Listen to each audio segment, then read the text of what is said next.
What up, y'all? Welcome to another episode of That Time in Hip Hop, a podcast, a YouTube show all about preservation of hip hop music and culture.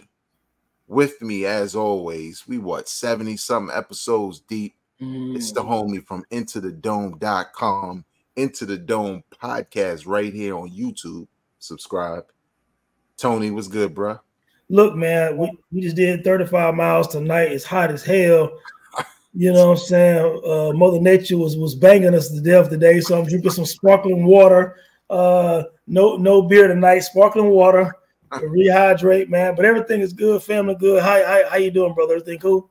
I'm good, man. I'll hold it down for the beer drinkers. You know, don't try not to do too much since I got some more weight to lose. But pumpkin stout.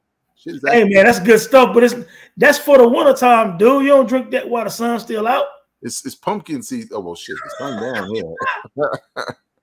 Yeah, I like that too. But we used to drink that down here in like November, December when it's cold. You bring all the stouts out, go on the balcony while it's cold. You got your leather on. You know what I'm saying? You drink that.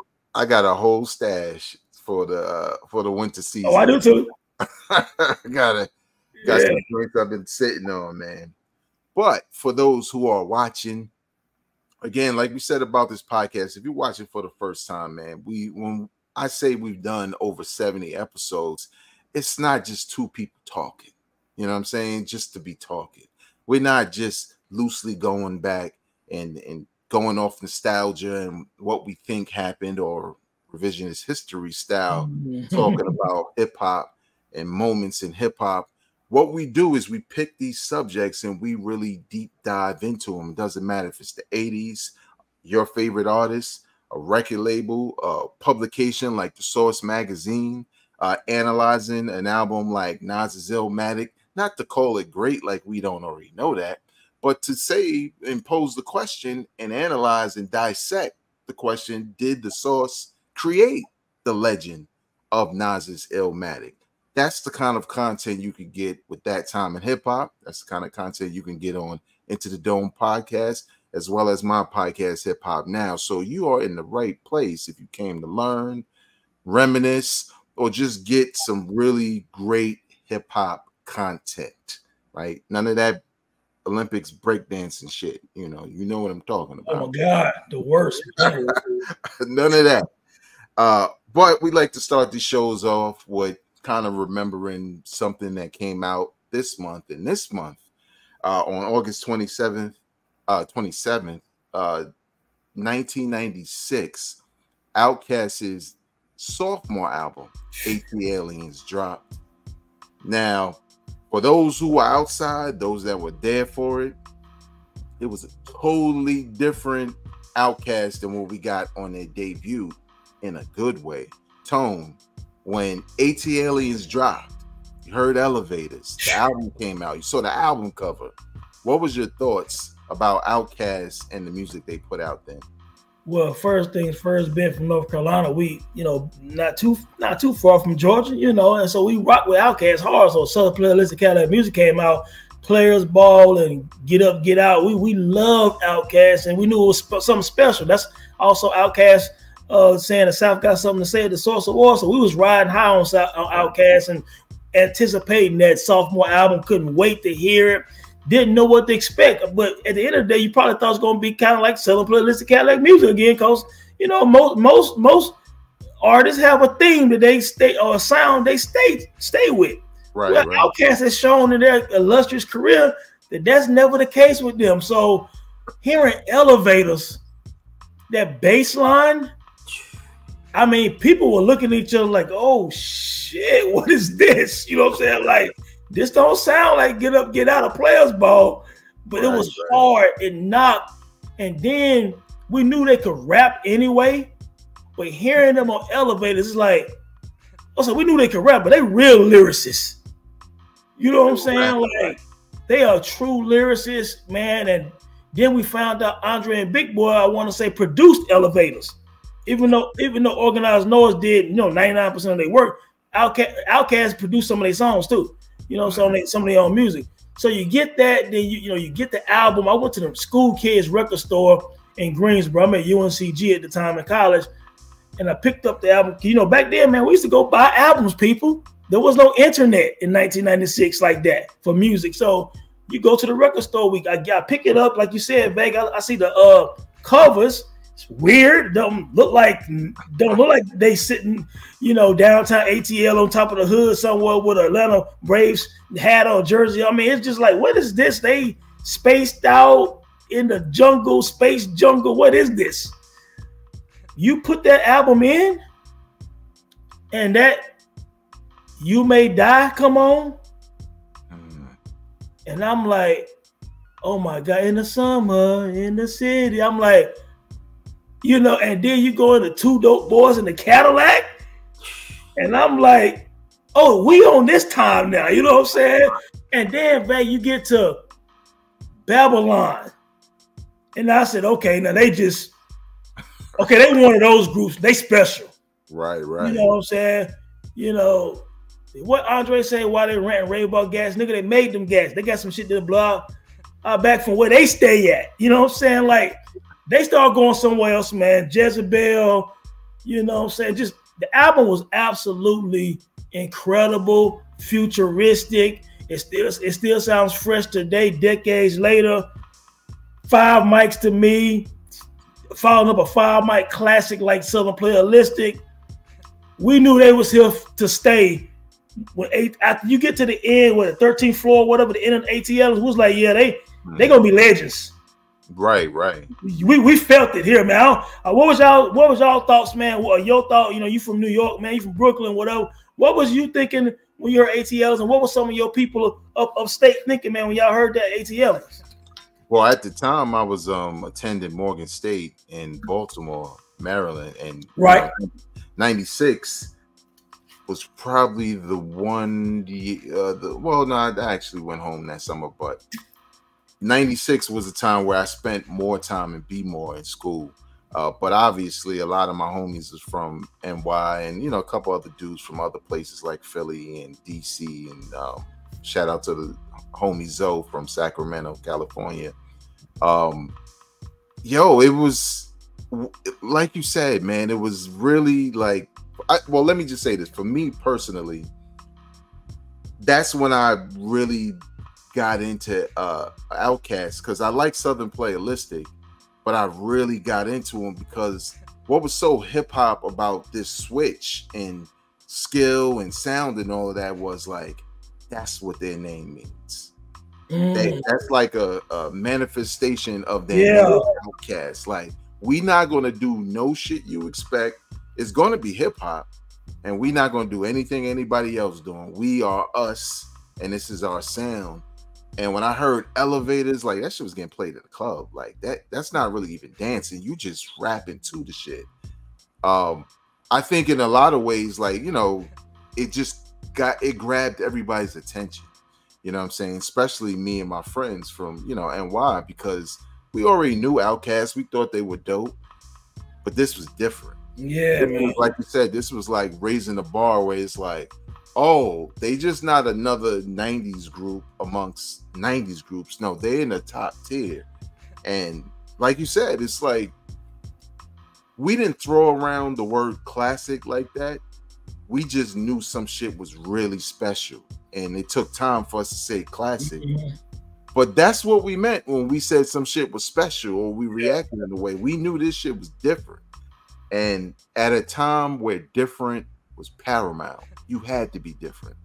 And Outkast was different from the West Coast, from New York, from everywhere else.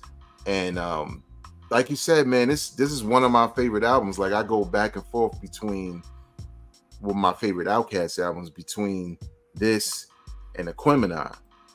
Because sometimes I don't know which one to like, which one I love more, for the lyrics, for the music. So again, y'all watching, if you've never heard it, or maybe you're more familiar with the later releases from Outkast, do the knowledge, because it's historical in the way that Tone said, right? Source Awards happens. You've probably heard the phrase. You've probably seen the video. South got something to say. and then this the album they dropped. Mm-hmm. You heard what we said about it. Yep. So that's the kind of time we lived in back then, where that shit got you some serious respect. And I'm pretty sure all those people who remember Andre saying that at that Source Awards remembered that shit when that music dropped. Yep. And so, the music matched the attitude and the feeling did at the time. What did you think about ATLiens, Outkast's sophomore album, No Sophomore Jinx? Leave your comments in the comment section below. We absolutely read the comments. We also respond to the comments. Unless you're a knucklehead, but I'll just get you up out of there. So be safe, all right? But now we're going to get into the main topic of the show. Seeing the title, see the background, know why we were here. This is a very special episode because you know what? It doesn't get talked about enough, at least to us. So Tone, do us this one solid and let the people know what we're here to talk about. You know what, Vay? In the history of music, doesn't matter what genre, a record label make or break artists. We know that. We've seen unsung over the decades. You've seen how many people from the 60s, 70s, 80s, whatever, still talk about getting jerked by the label or their music being shelved, or, you know, they didn't get the opportunity to really express themselves the way they want to because the label kind of had a grip on their content or whatever the case may be. Well, hip-hop is no different. There's labels that make and break you, that did that to people back in our time in the 80s and 90s, stuff like that. But there was a few that allowed creativity and allowed artists and groups to splurge their thoughts and talent and to the world. You know what I'm saying? And Loud Records is a label, just like you said, that is never talked about among the upper echelons of your Bad Boys or your Death Rows or your So Def or your Def Jams, those main ones that people always talked about. For whatever reason, Loud Records was looked at almost like the little brother of those guys, and they really weren't when we get into the impact of the Loud Records label and the artists there and some of the songs and anthems and classic albums that came from up under Loud, and where it all just kind of like that umbrella was incredible.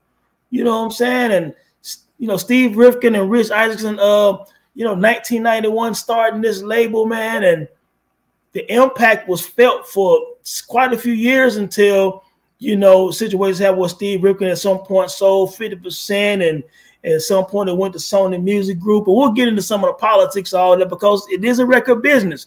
But in the initial, I think, vision of Steve Rifkin and his team was, we love hip hop. We like these artists right here. We're going to sign artists that maybe some other labels would run from or not want to deal with. And we're going to let them put the music out that they believe in and we believe in. And they didn't release a lot of commercial music, but it had commercial success.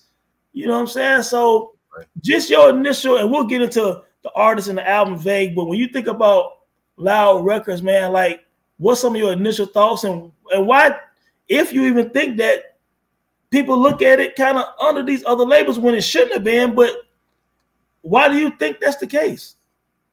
It's so weird because when you think about it, and, you know, when you go through the roster, you know, in retrospect, you know, we'll talk about, but when you think about it, it's like, it's all these albums that we constantly celebrate on a regular basis. Yeah. As classics and who's better than and who's in the best group and, you know, Pun's legacy, like all these different topics that we talk about on social media all the time, man.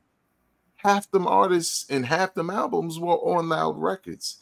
And I kind of feel like, I think it was because other labels sort of had like a certain energy behind them where the artists would talk about the labels, right? They would say Def Jam or they would say Bad Boy or Death Row. And Loud Records wasn't like up front in the lyrics of these artists, even though we knew Good point. You know what I'm saying? Yeah. So I think it was like the artist was selling the brand on other labels. You know what's funny? They were just performing here. It's funny you said that, because even when you think about let's go back to the Chronic real quick, and like one of the, it might have been Corrupt verse or one of the guys' verse when they started the verse, Stranded on Death Row. You know what I'm saying? He's saying that, or Puff always saying Bad Boy, or Big saying Bad Boy in a song. You know what I'm saying? Or Jermaine Dupri saying So Deaf. You know, in the background of a song with maybe the Brat or something like that. But yeah, you're right. They didn't. Nobody from Loud said, "Yo, yada yada yada" on Loud. You know, you didn't really hear that.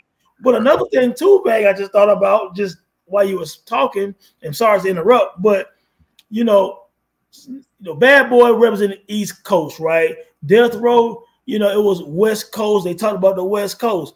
But Loud, for example, you had, when they first started, they started with Twista. You know what I'm saying? He was Tongue Twister, and that's the Midwest. So their first album in like 91, 92 or whatever is Twista. You know what I'm saying? And then they had East Coast flavor, West Coast flavor, like when they end up having Into the 36 Chambers, which we're going to talk about that album, obviously legendary and all this stuff. But they also had the Alcoholics 21 and up on the West Coast. So, you know, Loud Records didn't have a specific region per se. You know, they had East Coast, Midwest, and the West Coast. You know, they had Big Pun on the label, but they also had Crazy Bone from Bone Thugs on there. You know what I'm saying? So they had cellar doors. I mean, they had different people from all over, man. So they didn't just represent the East Coast or West Coast or one region. They also had a multitude of different type of artists.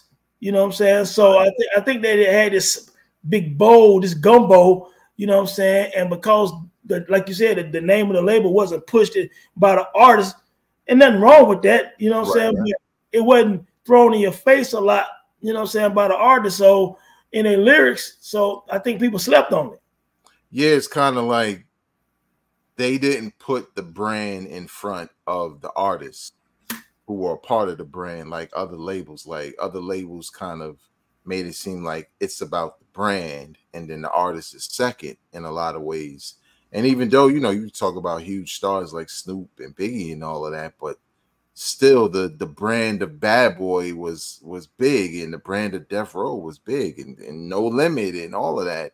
But Loud, as I think they described, was more like it was about the music and the creative freedom, but also like that represented a street lifestyle, but represented it everywhere. You know what I'm saying? So it wasn't like you said, like, yo, it's only New York, or it's only here, or it's only Chicago, or whatever. It's like, yo, dope, unique artists who have music, and ain't really no bidding war happening for them, because all of these artists kind of made their name on Loud Records. Yeah, you know what? At Loud Records, 1993 was a big year for Loud. I was, like I said, a year or two before that, when Twista dropped, he was still more underground in the Midwest. But obviously, in 1993, Cream come out and Protect Your Neck and all this kind of stuff like that. 1993, and now you got the Wu-Tang Clan basically set Loud Records out. You know what I'm saying? Right. Set it off with a tornado, man. You talking about Method Man? You talking about 36 Chambers? You know, you talking about Cash Rule Everything Around Me? You know what I'm saying? So now you have some future legends dropping songs that people talk about 30 years later. You know what I'm saying? So that was huge. And then at the time, people on the West Coast really liked that 21 and Up album by the Alcoholics. You know what I'm saying? So that ended up being, you know, even because Alcoholics reminded you of a underground East Coast group to a degree. They rhymed, and some of their production, they kind of sounded, you know, they had some West Coast, but they kind of sound like an East Coast group. You know what I'm saying? So you had the Alcoholics getting love on the West Coast and the East, and then you had Wu-Tang end up taking over. You know what I'm saying? Like, as far as like being the new guys on the block. I mean, obviously Snoop was the biggest rapper in the world at the time, but Wu-Tang became one of the biggest groups in the world with 36 Chambers. You know what's crazy about that too? Also, for Loud to sign a group like that, right? Like, it's like 9 dudes in the group. And I think at the time, if I remember correctly, most labels just wanted certain people. They didn't want the whole group. And and that's why all the deals went all over the place. That's also kind of dope, right? They didn't sign them to a deal that was like, all the Wu members solo albums have to be on Loud. They was actually allowed to sign a group deal here and then single deals everywhere else. Well, that was dope that I think RZA and Steve Rifkin had that conversation. You know what I'm saying? And it was cool that Rifkin saw the vision from RZA to say, you know what? Well, okay, look, man, we'll do our group albums on Loud. Cool. Right. But we need individuals to have they creative freedom to go everywhere else. Method Man on Def Jam, ODB somewhere. I mean, Ray ended up being on Loud, I believe, but he did. But the guys was all over the place. And like you said, signing someone like Wu-Tang, when you think of 7, 8, 9 MCs from the streets, that's a headache within itself. You know what I'm saying? You got somebody like ODB in the group. You know what I'm saying? So, I mean, I'm sure that a lot of labels probably maybe heard demos and said they got talent, but do I want to deal with like that many guys from the streets like that? And it's a recipe for destruction. They might make it one album, and that be it. Half of them might end up in jail or dead. I mean, you never know what executives are thinking when you have that many people. It wasn't like it was a group of 3 people. And they probably didn't know how to promote them, right? Because a duo is different back then. Or even if you got 2 guys and a DJ, but you talking about, like you said, 9 dudes, they probably don't know, like, are they going to promote meth more? Like, you know what I'm saying? They probably just didn't know how to deal with it. But again, it's a testament to what Loud was doing. They were believing in the vision of the artists and their teams. And one thing on the show, the Wu-Tang American Saga, I think that's what it's called. Yeah. Where they kind of show you some of that, like the beginnings and how Steve Rifkin wanted to sign them because it was dope. And he thought it was pure and he wanted to put it out. And the rest is history. So. Yeah, man. And for what he did for Wu-Tang, I think it can't be stressed enough that, look, they signed Wu-Tang Clan and they do several albums with Wu-Tang on Loud Records. Then they do a deal with Raekwon, you know what I'm saying, and then release Only Built for Cuban Links on Loud Records, which, as far as East Coast concerned, you'll be hard pressed to find a lot of albums that people hold higher than Only Built for Cuban Links. Not many, you know what I'm saying, and not many higher than 36 Chambers to a lot of people, you know what I'm saying. So, and then of course the roster has, and I want to get into, as far as like, okay, they pretty much put, Wu-Tang there, but then they put Mobb Deep there. You know what I'm saying? As far as like, okay, after Juvenile Hell, now you talking about the Infamous album where, again, you can surmise that most people consider the Infamous one of the greatest hip-hop albums of all time. You know what I'm saying? And Shook Ones, to a lot of people, is one of the greatest songs of all time. And when they released that first before the album came out, it's like it tore the East Coast up, especially New York. You was up there, you know what I'm saying? When Shook Ones came out, man, I mean, New York felt proud of that album. I mean, that song per se. Yeah, I remember the first time I heard the song, I thought it was crazy, and I didn't even recognize them as the same dudes from the first album. Right. From Juvenile Hell, right? Yeah, it was so different. It was like, wait a minute, that's the same dudes. And like you said, 2 years later, it's so crazy. And again, big shout out to WNYC, who did a podcast called, I think it's called Infamous. I think that's what it's called, about Prodigy and sickle cell, right? But in that podcast, it's a lot more history about the group and Prodigy in general. And he talks about that. And this was done after he had passed, but it was an interview and he talked about that. He was like, yo, we did Juvenile Hell. It was a product of the time at that time, but it wasn't working for us. We heard what Nas was doing with Illmatic, and we knew we had to change. And that's how you got the Infamous. And again, like to your point, this is a group who had already shown that they could put music out, but it wasn't successful. Right. But for Loud to believe in them, to give them one more shot, or actually, I don't think Juvenile Hell was on Loud, or was it? I don't think it was on Loud Records. Somebody can fact check us on that. I don't think so. It wasn't, because I got the cassette, right? Juvenile Hell. Oh, that is the cassette. That's the first Mobb Deep album, y'all. So yeah. Stop acting like there was another one. That's the first one. But it was on 4th and Broadway. Yeah, that's right. And you know what's crazy?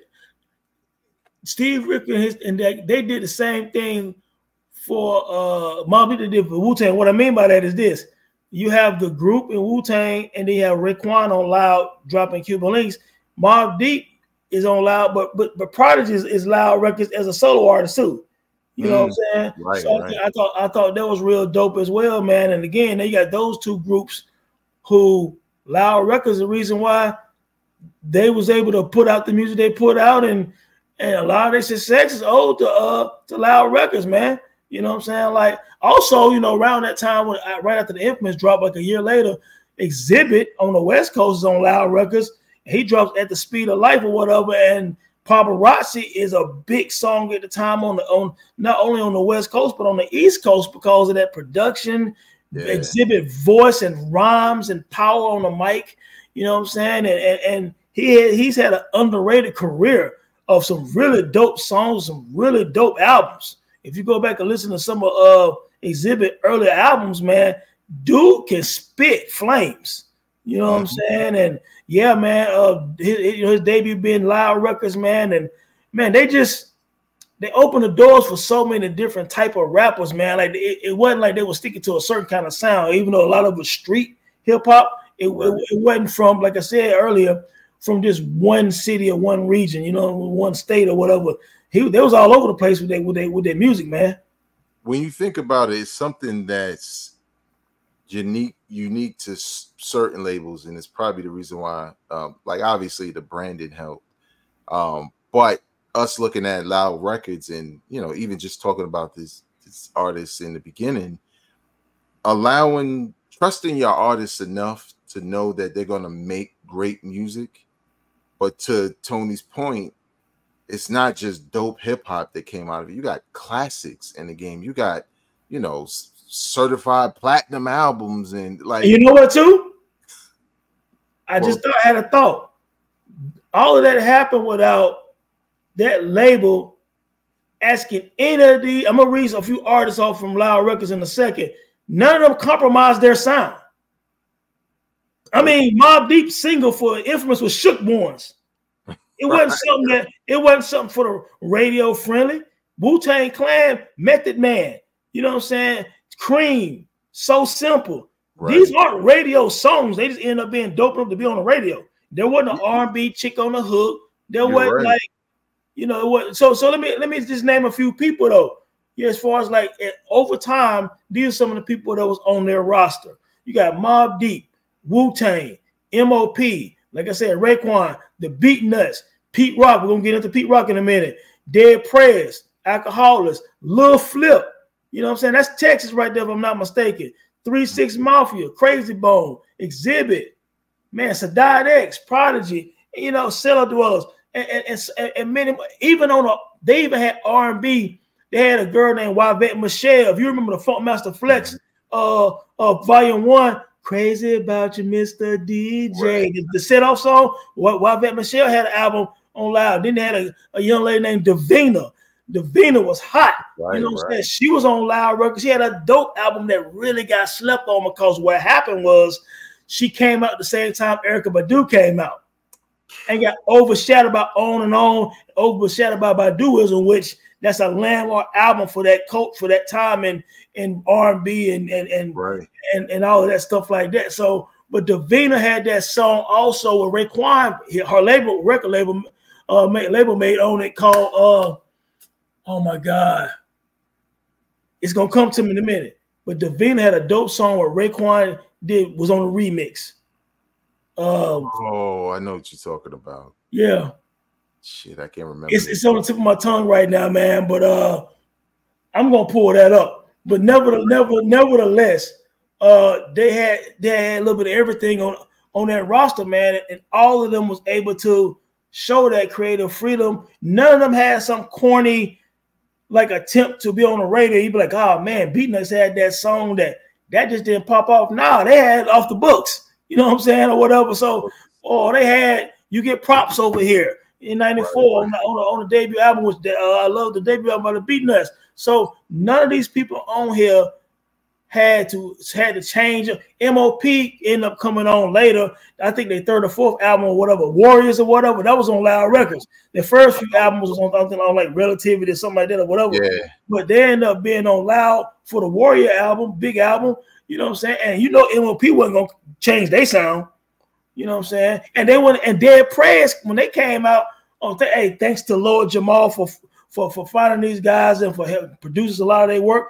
But that Bigger Than Hip Hop joint, you know what I'm saying? That was they were militant. I mean, yeah, if you look at Dead Prez, Let's Get Free or whatever, that album is reminiscent of X-Clan, of It Takes a Nation of Millions, of Paris, of the political Ice Cube on America's Most Wanted and a Death Certificate, and even Lethal Injection.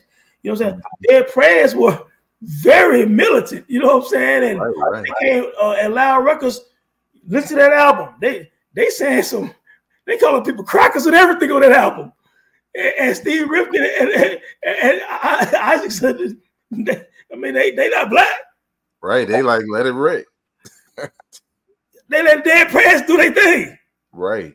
So you know what it is when executives recognize the power of authentically black music. You know, they know if it's really good, we gonna go out and support it. You know what I'm saying? And to your point, not compromising the integrity of the artists and their music. Like Tone said, Shook Ones Part 2 is Mobb Deep's first single on Loud. And the first line is to all the killers and the $100 bill. That's not like a radio friendly type thing to even say. But it worked again with MOP. This was their biggest album. Ante Up was a huge hit for them on Loud Records, a song literally about robbing people. And that joint was on movie scores, on the radios, on like You Got Served, everything, you know? Right. John Cena took a little bit of it for his intro or his theme music in wrestling. Like there's just Loud Records was interesting. Oh yeah, real quick, Vay. The Vina song with Raekwon is called So Good. So Good. Oh, anybody listening to this, go on YouTube, put in Davina So Good featuring Raekwon. It's an outstanding song, man. It's very dope. And when I say something about Wavette Michelle, go on YouTube and put in Funkmaster Flex Volume 1. And the first track on there, Crazy About You, Mr. DJ, is Wavette Michelle. Very dope. So to your point, they had some R&B artists on there too, who was kind of like underground R&B artists to an extent. Right. Which is dope too. I think they also had a metal band. They did. They had a metal band too. Yeah, and it's unfortunate that a label like this that is giving these artists like artistic freedom and winning at the same time. Absolutely. Gold and platinum albums too. Right. Now, I don't know this for a fact, but what I assume, because sometimes it can't just be dope music, right? Like to spread it around, it has to get around somehow. I think they just did an excellent job of like locking in with the DJs, because I know like around this time, Hot 97 was the thing in New York, and new music from any of these cats, anybody on Loud, Pun, whatever, was like, it was there on Friday or whatever when he was going to drop bombs and it was a premiere or whatever. Yeah. Even on the mixtape game, you know what I'm saying? So I think they probably had a lot of street tactics as far as spreading the music, hand to hand and meeting people and shows. But you know what, too? I thought another great idea was when Pete Rock, who was on Loud at the time, did the Soul Survivor album it was kind of like a who's who of Loud Records too, because almost everybody from Loud, I mean, all these guys from Loud Records was also on Pete Rock's Soul Survivor album. You know, right. you know, so I thought that was very dope how he would have Prodigy and Pun and all these guys from Loud on that album, man. Soul Survivor was like Pete Rock version of the Chronic in a sense, in terms of him doing the production, the way Dre did the production. He rhymed on some of the songs, but he also let he let all these other people rip off and really get off on that album. But he had 2 or 3 solo songs on that where he was rhyming and doing this thing with dope production. I want to say, I think he said years and years ago that Grand Puba helped him with the writing. You know what I'm saying, on some of those songs. But yeah, man, Pete Rock was a big part of Loud Records releasing a critical acclaim album like Soul Survivor, man. But that's what they did, man. They had Big Pun, Capital Punishment, which was a platinum album. Platinum album. Didn't Triumph and Wu-Tang Forever. That's Loud Records. Yep. Wu-Tang Forever ended up going 4 million platinum. Which is crazy when you think about it, because again, when you're talking about the Bad Boys and the Death Rows, they also spending a lot of money on marketing. And I feel like with Loud, they probably did what they needed to, but it didn't overwhelm you. You know what I'm saying? It was like the music was taking care of some of the marketing for them in a lot of ways, especially when you're talking about going 4 times platinum or platinum in general. That's what I'm saying. People don't understand that. This is, when we think of, you know, I'm going to go to Wu-Tang Forever real quick. When you think of 1997, you had to go to the record store. Again, like I said earlier. So for them to have their singles called Triumph, it is not a commercial song. It just was so good that it ended up on the radio and in clubs and on playlists and everything like that. But Triumph is not a commercial song. I mean, for anybody who need a reminder, put it on YouTube and listen to it.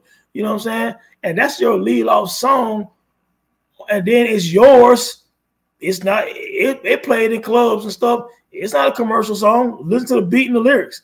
You know what I'm saying? And this album took them around the world, literally. Wu-Tang Clan did a huge tour. You know what I'm saying? Because of something like Forever. You know what I'm saying? They had $1 million video. You know what I'm saying? Basically, you know what I'm saying? Like, I think Hype Williams did the video. You know what I'm saying? So if you think about during that time, 4 million records is a lot regardless, because even the other bigger labels, they didn't have too many artists that sold 4 million records. You know what I'm saying? Yeah. Like, you have 1 or 2 of the biggest artists on your label might go platinum. You know what I'm saying? So 4 times platinum, that's what Mason them did. That's what, you know what I'm saying? Even Ready to Die didn't do that initially. You know what I'm saying? Now the Chronic ended up selling products, you know, selling that these Snoop sold all that, but these are the mega stars. And so Loud was able to have an album that sold 4 million records, and then going back to Pun, a Grammy nominated album that was platinum, the first Puerto Rican to go platinum. Yeah.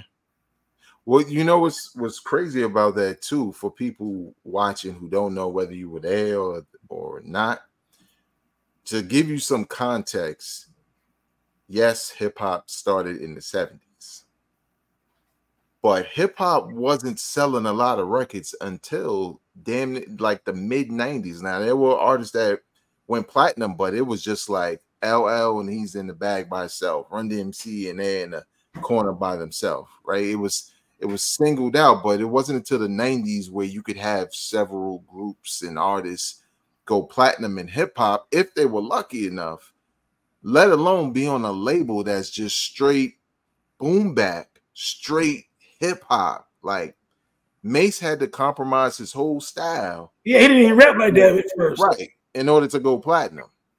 Whereas the Wu was the Wu. Pun was Pun. You know what I'm saying? So and also, I saw Havoc on the interview recently. He was on a podcast, and the podcast was about albums that should have came out and stuff like that, but didn't come out. It was a cool episode, but one thing he said was he remember when Murder Music got leaked. He said several songs. He said it got leaked, They had to go back and do 7 more tracks or whatever. And he said that ended up being their biggest selling album. Murder Music ended up going platinum. Right. We talking about the single. The first single was the solo version of Quiet Storm Prodigy. He was talking about. Quiet Storm was a banger. It wasn't meant to be a club banger and radio single. It just was so good that the clubs picked it up. And then when Lil' Kim jumped on the remix, it was a rap. You know what I'm saying? And it was playing on the radio and everything. You know what I'm saying? But and again, Prodigy didn't compromise nothing. Quiet Storm was straight up Mobb Deep, straight up Prodigy. And you can tell with his personality, he gonna be like, son, I'm not doing the song with that chick singing that hook. Right. You can see Prodigy right now sitting there like, yeah, I ain't doing that. Right. You know what I'm saying? So he didn't compromise nothing. Same way, again, Exhibit first, going back to Exhibit real quick, his first single was Paparazzi. That nigga said that the hook was, it's a shame, niggas in the rap game only for the money and the fame. You know what I'm saying? He dissing shit. He you know what I'm saying? Like, but that's kind of how it was, man. I mean, I think Sadat X, Wild Cowboys, I think was on Loud Records, and it wasn't commercial. I think he had this joint I used to like call, I don't know, it was a lump or something like that. But yeah, the Sadat X, Wild Cowboys. I was just trying to think real quick. Like I said, Crazy Bone had work on there. We talked about Dead Prez. We know they weren't commercial. Right. We know they were militant and all kind of whatever. And Steve and them let them get that shit off. Yeah, it's remarkable when you go back and think about the time and the albums, and like we said, the layers of not just having the freedom as an artist, but just making the right choices with these artists, right? Like these album covers are iconic. Yeah. Right? Like, just everything about it. It's not like, oh, it was a dope album cover, but the album's kind of trash and stuff like that. Or, you know, people act like The Woo was something that could happen back in the days. No. Like we talked about ATLiens earlier, there was just, everybody was inspired by everybody. Yeah. You know what I'm saying? And Loud Records kind of represented what was pure about hip-hop, what was pure about hardcore hip-hop. And I mean, even though it didn't turn out the way we thought it would, but if it did, Inspector Deck was also on Loud Records. That's yeah, man. On, you know, Pete Rock's joint, and we didn't really like the album, but imagine if the album that was. What you talking about? You talking about Uncontrolled Substance? Yeah. Yeah, but one thing I want to go back to real quick too, when I said something, because you just said something about Pete Rock and how he had Deck and Prodigy and Pun and everybody on Soul Survivor. When you think about Loud Records, also on the infamous, you know what I'm saying, Eye for an Eye, you had Raekwon on there. You know, you had on what's the other album? Hell on Earth, you had Method Man on Extortion. You know, you had Ray and Ghost on another track. You know what I'm saying? And so I mean, so these guys rock with each other. You know what I'm saying? So I thought all that was dope too. Again, that was another example of how different people on Loud Records were on each other's album. And I think also once they and Deck was also on Capital Punishment with Pun and Prodigy on that track. Yeah, he was. Damn, I forgot about that. He sure was. Yeah, that song with Big Pun, Prodigy, and Deck. And the name escapes me right now, but it was actually at the time one of my favorite songs on Capital Punishment. It's one of the last songs on there. Yeah, you know what? I think in a lot of ways, just to speak to like that, which is also cross promotion for those who don't know, when you had the different artists on, but because they had different distributors, I think that's how the Nas and Mobb Deep stuff was happening also, because at one point Loud Records was being distributed by Columbia Sony, which was Nas's label. You know what I'm saying? So it just was a different time in business. And I just really want to touch on one thing you said, Tone, to give people the context of hearing you say this album went 4 times platinum or this one went platinum, because we know y'all spoiled now. But what y'all don't understand is for a person to like a song enough to leave their house to go buy that shit is like you can miss out on record sales if you're not that good for somebody to be like, I got to get out and go get it. Now you can just buy it just to check it out because it's on your phone. So for them to do that, and again, they're not doing no crazy branding campaign. They're not requiring all their artists to talk about loud like it's a gang or something like that. You know, they're just doing business the way they know how to do it and creating really dope music and several classics from some of hip-hop's greatest artists and groups and MCs of all time. So it's remarkable to think about, you know, what they were able to accomplish. Yeah. Now, we talked about what made them successful. Tone, what made it all end?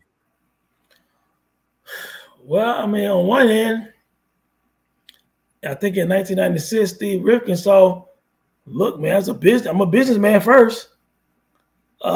He sold like 50% in like 96.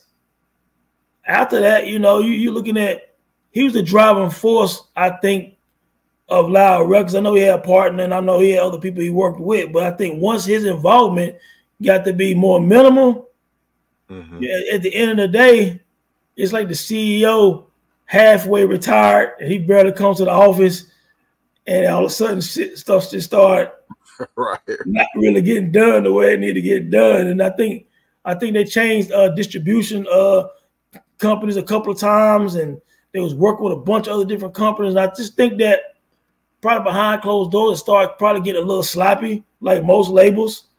You know what I'm saying? And again, but everything has its lifeline, man. I think it ended up totally being moved into Sony Music Group around 2002. You know what I'm saying? So you got from 1991 to like 2002. During that time, they did some epic, legendary stuff for hip hop, man. So there's a lot of different rumors, just like any label. Just like at one point the rumor was, you know what I'm saying, Russell Simmons and Def Jam was about to fold in the middle of the 90s. You know what I'm saying? Like for different reasons, economics, business deals, and stuff like that. All this stuff happens in labels, man. So there's different rumors, man. But I just think that they had their time. Other decisions started being made, and eventually different people were, you know, either dropped from the label for different reasons, shipped off to Sony Music Group or somewhere else, and you know how that story goes.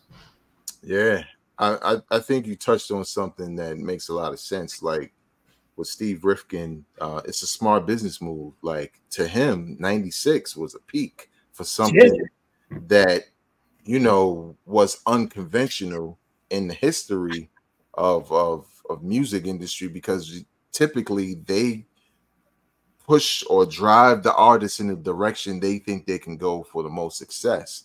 And this was a little pure and unconventional, and it was working. It was great. And he probably saw it as, I need to cash out now while it's on top, because it could probably go down. I don't think it's going to go any higher, whatever the case may be. And to your point, you know, once you aren't as invested, and maybe you're there more so as a consultant, you know, you kind of throw your ideas in there, but the authority isn't there. You know, the driver. Yeah. There, you know? And think about, to your point, think about 96. That's the year before the so-called shiny suit era, which I say the same shiny suit year. You know, because we've done episodes about, you know, the incident being killed at one point. Shout out to Kill Palmer 5B earlier. You know, months and months and months ago, I did an episode like that on the Dome podcast, and it's like, you know, that was a year where a few people, not everybody didn't sell a lot of records. Puff and Mace did. Biggie's album sold a whole lot. Wu-Tang sold a whole lot. But most people didn't sell a whole lot. You know what I'm saying? So that whole thing is still kind of funny to me. But nevertheless, Steve Rifkin could also look there like the type of roster that I have. If people going to start having these, you know, commercial songs and, you know, R&B on the singles on the hooks and trying to be on the radio that way and all that. Well, I got a type of dudes that been pretty successful, you know, these last couple of years where they didn't compromise their sound, and these kind of dudes not gonna do it. You know what I'm saying? Like, so I need to go ahead and get out of here. Right. Because they ain't gonna conform to this new style of hip hop that people thought was gonna happen because of what was going on with Puff and Mason and everybody in 1997. People call it an era, the shiny suit era. But like I told people before, just real quick, as I go on a quick little tangent, in the spring of 1998, DMX dropped. Right. And it was back to hardcore again. People don't even understand that. And this is for context for this again, because of Rifkin left in 96 for the most part, and 97 happened, and that whole next era talk got over exaggerated. What my point is, people understand is DMX dropped a year after Biggie died. Yep. People will have you believe on social media that the Shine and Shoot era, and we went through all this Will Smith, Big Willie style, that this shit lasted 3 or 4 years. DMX dropped the 11 months or so after Biggie died. The Rough Rider anthem, and the whole game changed again in 1998, where you had DMX dropping 2 albums, Jay-Z Hard Knock Life, the Hard Knock Life tour, Big Pun Capital Punishment, Mos Def and Talib Kweli Black Star album, right? Grand Nubians Foundation. All of this, Outkast Equipment, all this shit happened a year after Biggie died. That Bad Boy run was over. That Bad Boy run was over. No Way Out, Harlem World, all that shit is 1997. Yep. So that's just context for that. But even in the midst of all that, Loud back on top, and Loud Record was still dropping dope music, and Wu-Tang Forever dropped in 1997, also during that shiny few months. You know what I'm saying? And still end up going 4 million. And you know what? I'm glad you said that, because that's the point right there. Someone would say to themselves, well, I know what ended Loud Records and all that dope pure hip-hop music, the Shiny Suit era. But if Wu, who on Loud, goes 4 times platinum the year of the Shiny Suit era, then that point is mute. And moot. And one thing I wanted to say, because we brought it up, that I think probably contributed to the decline, is everybody was doing the branding, and maybe Loud should have leaned into that a little bit, because I think it helped a lot. It obviously helped a lot with Death Row. Probably was the blueprint for Bad Boy. Yeah. It became the blueprint for everybody else. Cash Money, Rough Riders, No Limit. Everybody just really honed in on, like, this is the label. And they pushed their label's name. Right. And even Rough Riders. Right. Even though Tone pointed out the collaborations, the cross promotion within the label with the artists, it still wasn't like, this is Loud. This was just, Ray's on a song with Mobb Deep. Spectre X on Pete Rock's joint. So that branding probably played a role, because it became even more important to listeners and to labels, and there you have the success. But again, we said it. Plenty of this music was released during the Shiny Suit era or after. Platinum, Pun. That was a year later. A year later, right? So it's crazy to even think about it. And just real quick, I'm gonna ask you this, because it's kind of on that topic, and it's fun to dispel what people make up or revise history. We know y'all love talking about 36 Chambers, Purple Tape, Infamous, To You Blue in the Face bars. But Tone, I think that's the problem. Why do you think people hone in on certain albums and artists so much that as time goes by, they almost forget everything else that happened? They forget, to your point, the dates that these things are happening. Saying the Shiny Suit era, ruined everything, when it really only lasted a year, if that. If that, man. Yeah, if that. Well, you know what? I think because there was a point in time when publications were so strong and powerful and impressionable on younger hip-hop fans, they would talk about certain albums more than other albums, certain artists more than certain artists, or narratives like this thing that just went crazy. Again, I don't know how many times I've had debates with people about this Shiny Suit thing, because in 1997, I literally listed, because I did my second episode of the Dawn podcast was a disrespect of 1997 hip-hop. That's the name of it. That was the title of the podcast, to the show. And I literally listed about 25 albums from 1997. Dope albums from 1997. And I'm like, well, what are we talking about? What Shining Suit era? You mean No Way Out and Harlem World? Because what else are you talking about? A couple of singles here and there. You talking about Big Will Smith, Big Willie style? When I can name 25 other albums like Camp Low. Mm-hmm. You know what I'm saying? Like Royal Flush, Ghetto Millionaire, all this kind of stuff. I named like 25 albums, dog. You know what I'm saying? So what are we talking about here? And then, like I said, like we've said tonight, Wu-Tang sold $4 million. Right. You know, there was so I think to your point, to your question, influence, man. Mm-hmm. You know, people are easily influenced to think some people are influenced to talk about the same 3 or 4 albums all the time, the same 3 or 4 artists all the time. So when people like us talk about all the other stuff, it's like, oh yeah, we don't want to hear that. I'm like, yeah, well, hip hop was more than those 3 or 4 albums. Right. You know what I'm saying? Like, or we listed about 20 different artists from Loud just now. We talked about MOP Warriors album. Well, some of y'all might not be up on that. We listen to stuff like that. I listen to Sadai Nicks album. I like Crazy Bone. Maybe some of y'all like, I don't like Bone Thugs. Well, I do. You know what I'm saying? So if you miss out on them, that's fine. You know what I'm saying? But there's more music out there and more artists out there who release very solid, good to great projects during this period of Loud Records. And maybe some of y'all slept on them because all you did listen to was Mobb Deep, Infamous, and Wu-Tang 30 September. Well, you know, I like Twister. Right. You know? What can I say? I like Pete Rock. I like Pete Instrumentals. I played that just as much as I played a whole lot of albums, though. You know, I played Big Pun album just as much as I played Reasonable Doubt. Right. So I played Beat Nuts a lot. That Stone Cold Beat Nuts album was dope. Mm-hmm. You know what I'm saying? So I love Beat Nuts. So I mean, you got to open your mind to more music, man.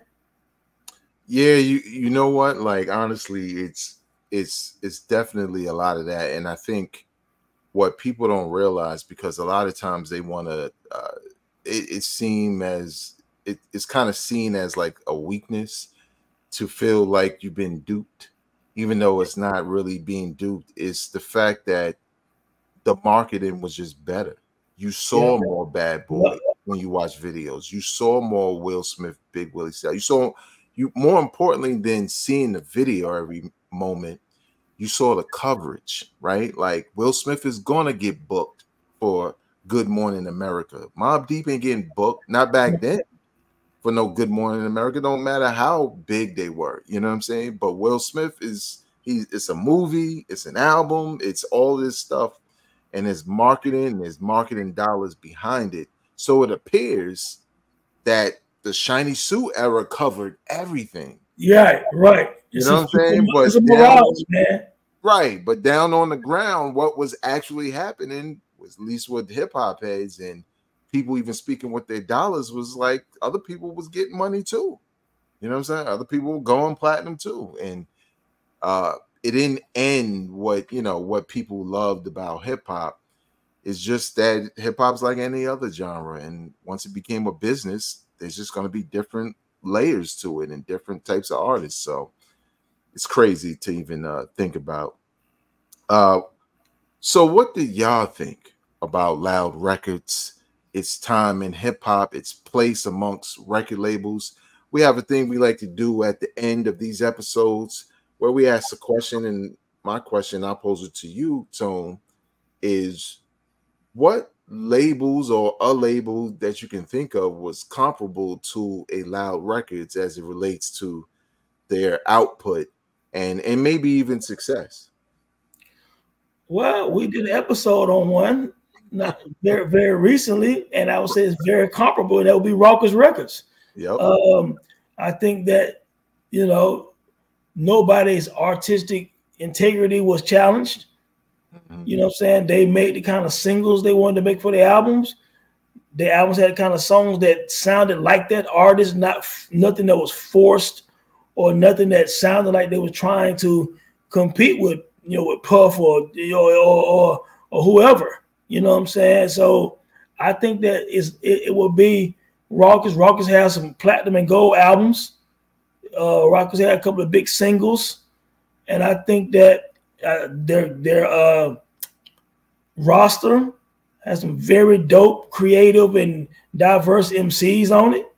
If you go listen to that Sound Bombing, it reminds me of the Pete Rock Soul Survivor. Dope production, a bunch of different MCs on there, spitting flames, nothing commercial on them, just pure hip hop, man. So I would say Loud Records and Rawkus have a lot of similarities.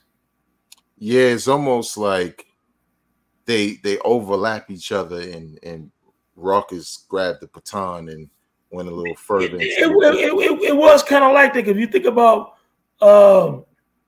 when 2002 was kind of pretty much the end of Loud as we know it, but leading up to 2002, probably the last couple of years, it had calmed down, and those are the years when you had 1998 Black Star album, 1999 Mos Def, Black on Both Sides, and then 2000 Talib Kweli, Train of Thought with Reflection of Turner, and then all these other 99, you had Eternal Affairs with Pharoah Monch and Simon Says, who ended up being like a gold single or a big singer in the club and all. So Rawkus did take the baton literally from Loud Records.